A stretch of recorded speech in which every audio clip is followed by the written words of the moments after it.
তোমার তো রক্ত দিল আর শরীর খুব দুর্বল, রোজা তো হবে না, রক্ত দিলে আবার রোজা হয় না। স্ট্রবেরি আছে, খেয়ে নাও। স্ট্রবেরি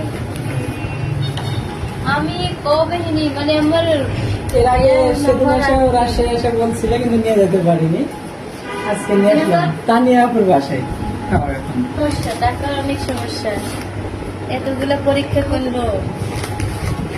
আমি দেখাও, আর এই তো স্ট্রবেরি গুলা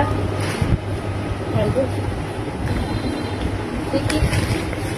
ওরে আল্লাহ, আমি শুধু হচ্ছে মানে টিভিতে দেখি, টেলিভিশনে মানুষ খাইয়ে সেই করে, আমার অনেক কিছু মন গেছিল।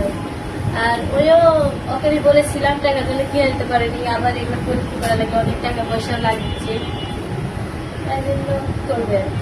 এখন তো আপনি দুর্বল শরীরে, তাই জন্য তো ভালো মন্দ করে, তাই জন্য স্ট্রবেরি এসেছে। আর আমার রোজাও হবে না, যেহেতু আমি রক্ত দিছি। আর আপনারা অনেকে যদি কিছু বলেন যে মান এরকম কথা না, আমি 3-4 দিন হিলি কিন্তু দৌড়াচ্ছি আমার বিপদের জন্য, খেতে পারি না অবশ্যই আপনারা জানেন। তো দোয়া করবেন আর পাশে থাকবেন।